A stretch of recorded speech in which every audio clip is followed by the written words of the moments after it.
Paging all listeners, please make your way to the gate and prepare for a broadcast.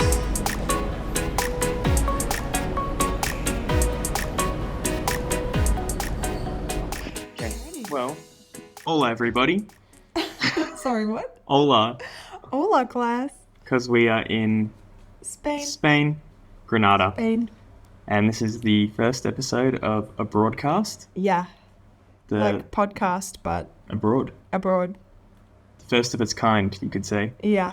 We have to First check of that. few. But... And yeah, we're talking about some cool things today. Yeah.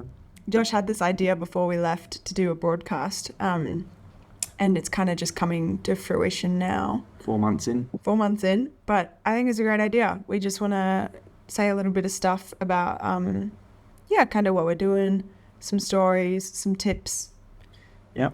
Today we're talking about some harsh realities of full-time travel, which we've noticed after 4 months. 4 months in, But yeah. first, I want to share something that I've wanted to share for a while, which is a game that we've played while traveling called the H&M game. And I think it's definitely something that'll catch on. I think it's pretty cool. I think it's something that everyone can play when traveling. What we noticed when we were traveling a few years ago is that you're always going to find, generally in the biggest square, the nicest area, a really old building that has been turned into a H&M. Yeah, specifically H&Ms. Like this most beautiful facade, the most beautiful looking building.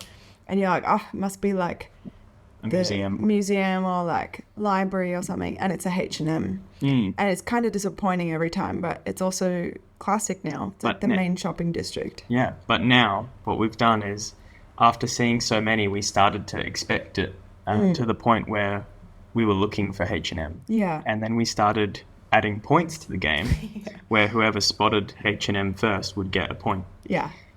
And It's pretty fun. You can kind of play it with Zara as well.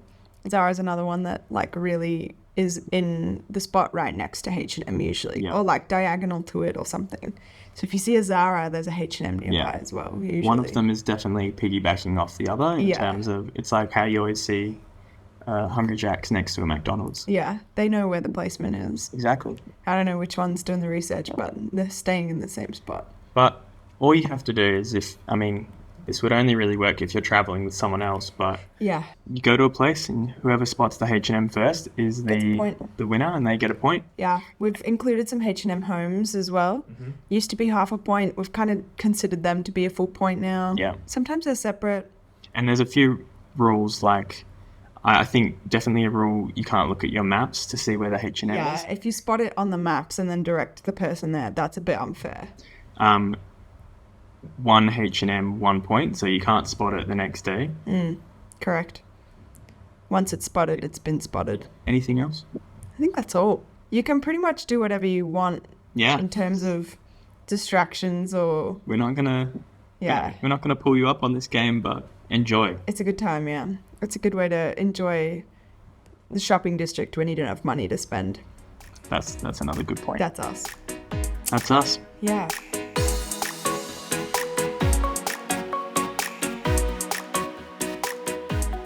So my travel tip that I wanted to share, Josh found this one, but I've piggybacked off of it a lot. Mm-hmm. When you're looking for a place to eat or get drinks or something, and you go on Google Maps, you have this option to search for specific categories, right? You can go groceries, petrol stations, whatever, and you choose restaurants. On the top panel, it gives you options for filters, and you can filter by price, because a lot of the time we'll find a really nice restaurant, get there, and it's like 25 euros for a plate, which is not feasible. So you filter by price so that you just automatically cut out all the things that are out of your price range. Mm-hmm. And then you go to the cheapest one that you can find, the one that looks good and is cheap. Yeah. And that's a pretty good hack for us. It's worked a lot. You can do it for coffee and stuff as well. Sometimes coffee is quite expensive. Yeah, that's true. And I think the filters have just helped us a lot on Google. Yeah. Like money, usually if you're looking for a specific cuisine, that's true. You got pizza. Mm-hmm. That's about it. And the biggest one for me is that I have done this multiple times where I find a great restaurant and I take us there and it's closed. It's closed, yeah. And so you can Yeah. actually chuck on the filter that says open now. Is there a filter for Yeah, that? that's Oh, I my didn't know favourite that. one.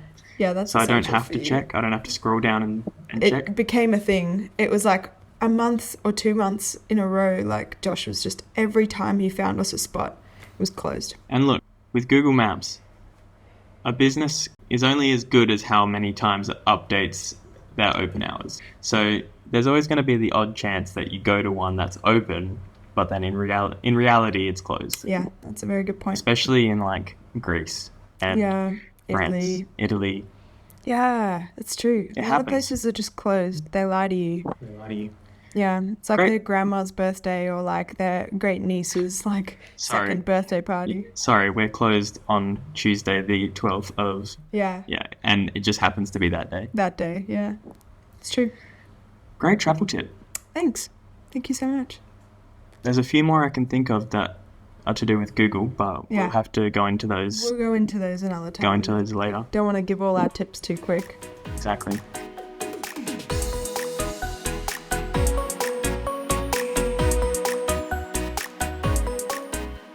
The topic of the day: Topic of the day. harsh realities of full-time travel. Yeah. Do you want to start us off? We haven't really spoken about this that We much. haven't, no. Since this is the first episode, we're Josh and Sarlé, and a bit of history. We quit our jobs in May of 2023 and booked one-way tickets to Europe, with Greece being our first stop, and we pretty much just set out to travel as long as we could. We got visas for Holland for 1 year, and we've just been full-time traveling. A harsh reality I've learned is you see everyone traveling full time and you're like, wow, every day is an adventure. Every day is beautiful. Like, I'm just so like excited. I can't wait. Every day I want to see something new and be impressed and be amazed. That is not true. Yeah. The content that you see is very curated. You might go to one nice lake in a month and people will post about that lake 5 or 6 times. Yeah, that's true. And you're like, wow, such a nice lake. Like, they must have spent so much time there. They spent 4 hours there and they took thousands of photos. Yeah. And like, I mean, we do similar, but there are days where you're traveling all day. You're doing like a 6-hour bus ride, or you're doing like a ferry trip and a train, or like you're flying and you're too tired because you had to wake up at 4 a.m. for your 7 a.m. flight. Like, that was us 2 days ago. And so you don't do anything the rest of the day because you're exhausted. So, like, for me, the content... Oh, it just died again. Oh, Like, just knowing that the content that you see isn't... It's not adventure every day, yeah, but it makes it seem like it is. that's true. And we're going to sound a little bit... What's the word? We're going to sound like we don't appreciate the Yeah. fact that we're traveling, but A little bit pessimistic, but it's just so it's facts. harsh. It's harsh. Harsh realities. And off that one, I can also say that when you're back at home, in the lead up to our trip, I was seeing everything and being like, oh, I can't wait to go to Greece and see these islands. And then like, oh, I can't wait to try this food in Spain or whatever. But then now that we're traveling, I love those things, but I see stuff from back at home and I'm like, man, I'm excited to go home. Yeah. And Like, oh, I wish I could have gone to that birthday party, or like really missing church, or like I'm missing a routine. Like, yeah. yeah. Which it might not happen to everyone, but it definitely happens to us. And I think that's just part of the grass is greener on the other side. Like, you see people traveling and you're like, that is the best. I want to do that. But you forget that they're away from all their comforts. They don't have a bed to sleep in, like the same bed every night. They're like using a common shower. So they wear their thongs in the shower because it's gross. Like, and like, you don't see friends or family. Like, you miss out on all of those things, which is, quite sad. But like, obviously you have to appreciate where you're at and enjoy what you're doing at the time. So making sure that you don't compare as well between yourself and what you could be doing. But then, grass is greener. Yeah. I think another harsh reality is that money is just going to be flying out the door Yeah, all the time. it's very true. And unless you've found a way to create some sort of income while you're traveling, it's really, you begin to look at everything in terms of like, how much is this going to cost me? How does this fit into the budget? Yeah, it's true. Yeah. You don't want to let money rule your life, but it really does. Yeah. Where you stay, where you eat, if you have drinks. And like that's the thing, every meal can't be with drinks, and like you can't have dessert all the time and stuff like that. It's just too expensive. Yeah. So like today's lunch is 2-minute noodles.